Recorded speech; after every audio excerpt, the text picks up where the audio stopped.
Green club తరచు మొక్కలు నాటము, ఎవరైనా డిగ్నిటరీస్ వచ్చినా మొక్కలు నాటించడము అలాంటివి చేస్తుంటాము. మనం ప్లాస్టిక్ మొమెంటోస్ అవి డిస్కరేజ్ చేసి వచ్చిన ప్రతి ఒక్కరికి మనం ప్లాంట్స్ ఇవ్వటము, ప్లాంట్స్ బహుకరించడం ఇలాంటివి చేస్తున్నాము. ఆర్గానిక్ ఫార్మింగ్ని ఎంకరేజ్ చేయడానికి కిచెన్ గార్డెనింగ్ కూడా స్టార్ట్ చేశామండి. సేంద్రీయ వ్యవసాయాన్ని ఎంకరేజ్ చేయడానికి. ఇలాంటి కార్యక్రమాలు ఫ్యూచర్లో కూడా ఇంకా స్టార్ట్ చేస్తాము. అండ్ ఆశ్రమ్ కాలేజ్ కూడా మనకు బాగా ఎంకరేజ్ చేస్తుంది ఇలాంటి కార్యక్రమాలకు. థ్యాంక్ యూ అండి.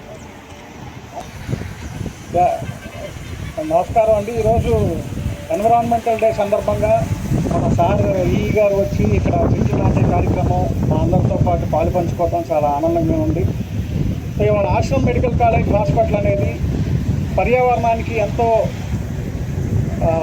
ఇది పొందేలాగా మాకు సోలార్ ప్లాంట్ ఉండటం జరిగింది. సోలార్ పవర్ సిస్టమ్ ఏనాడో మేము పెడతాం జరిగింది. అట్లాగే ఎన్నో మొక్కలు నాటాము.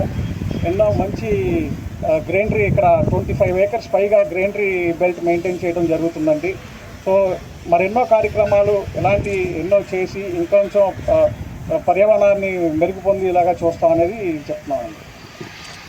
ఈ కార్యక్రమంలో పాల్పంచుకున్న అందరికీ కూడా ఆశ్రమ్ హాస్పిటల్ మేనేజ్మెంట్ వారికి, సిబ్బందికి, స్టూడెంట్స్కు, తర్వాత మన కళాకారులకు, ఎన్క్యాప్ మేడం గారికి, పొల్యూషన్ కంట్రోల్ బోర్డు స్టాఫ్ అందరికీ కూడా ఈ పర్యావరణ దినోత్సవ శుభాకాంక్షలు తెలుపుకుంటూ ఈ కార్యక్రమానికి చాలా చక్కగా ఆర్గనైజ్ చేసుకున్నందుకు మరోసారి ఆశ్రమ యాజమాన్యానికి కృతజ్ఞతలు తెలుపుకుంటున్నాం. Thank you very much.